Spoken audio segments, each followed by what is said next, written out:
Really? Yeah, because I wanted children so badly. What you've just said is that your wife gave you 2 children as a present because she knew you wanted to be a father. Yeah, that's a lovely gesture. Well, it's an incredible gesture. Yeah, there are surrogate mothers who do that every day. That happens every day in the world. Is that how... It's happening right now. Is that how Blanket was born as well? I used a surrogate mother, my own sperm cells. I had my own sperm cells and my other 2 children. They're all my children, but I used a surrogate mother. And she doesn't know me, I don't know her. And that's how I was born. How did you select the mother, out of interest? It didn't matter to me, as long as she was healthy.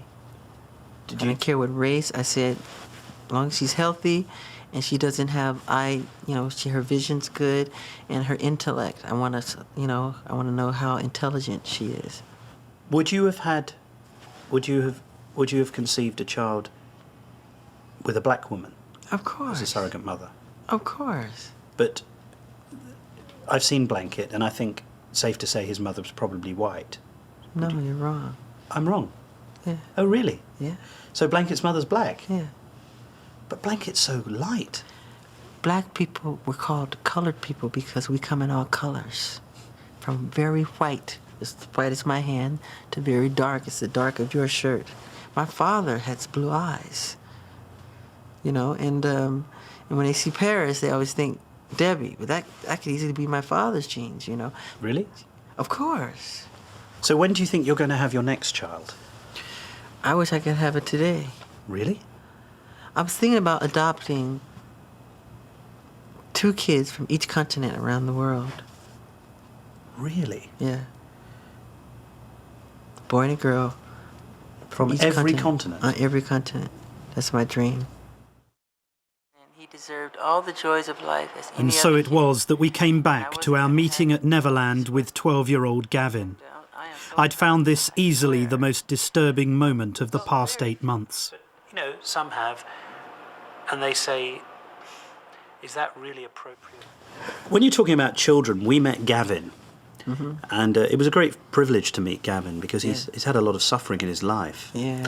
When Gavin was there, he talked about the fact that he shares your bedroom. Yes. Can you understand why people would worry about that? Because they're ignorant. But is it really appropriate for a 44-year-old man to share a bedroom with a child who is not related to him at all? That's a beautiful thing. That's not a worrying thing? Why should it be worrying? Who's the criminal? Who's Jack the Ripper in the room? This is a guy trying to help heal a child. I'm sleeping in a sleeping bag on the floor.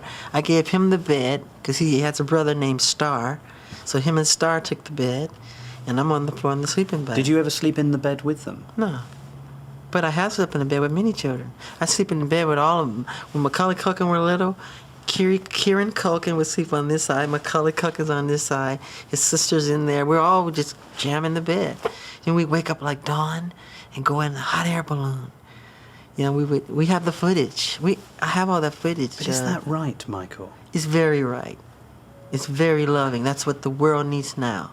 More love, more the world needs heart. A man who's 44 sleeping in a bed with children. No, you're making it all wrong.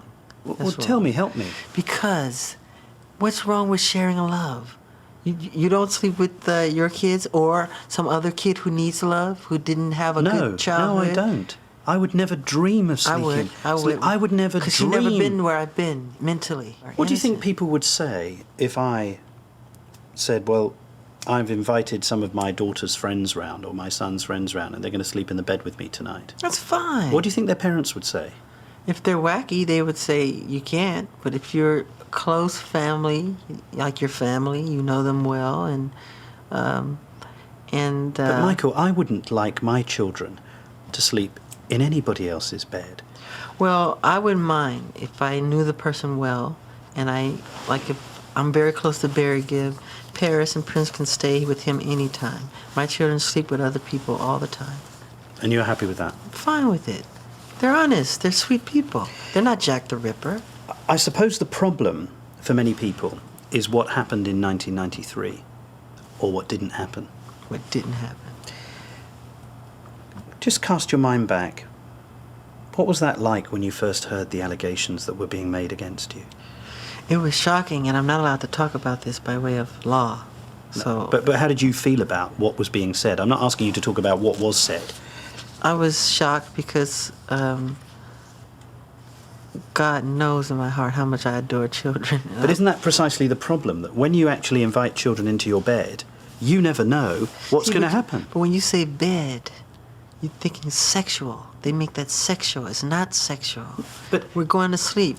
I tuck them in. I put a little music on, and do a little storytelling. I read a book. It's very sweet. Put the fireplace on. We give them hot milk. You know, we have little cookies. It's very charming, very sweet. Sure. It's what the whole world should do. The reason that's been given for why you didn't go to jail was because you reached a financial settlement with the family. Yeah, yeah. I don't want to do a long, drawn-out thing on TV like OJ and all that stupid stuff.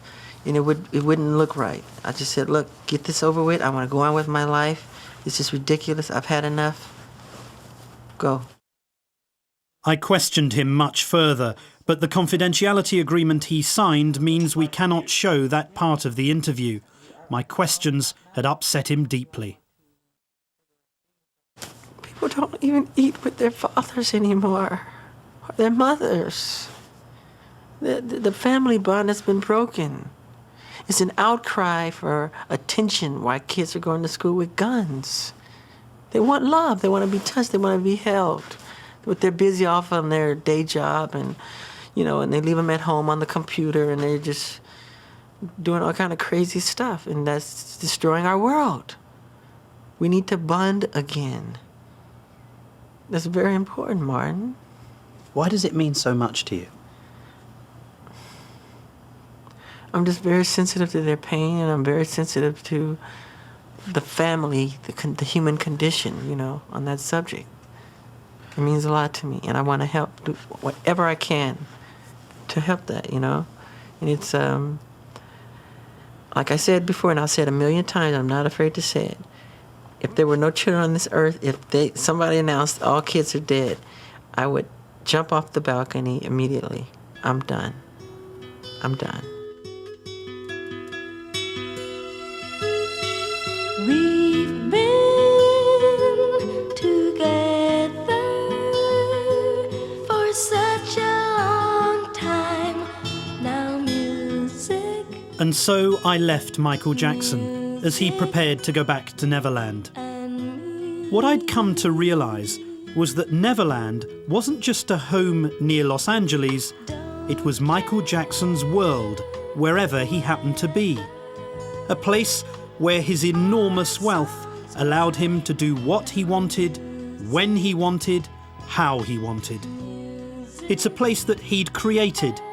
He'd lived there since he was a child, and it was clear that he would never leave. But for me, it was time to say goodbye to Neverland.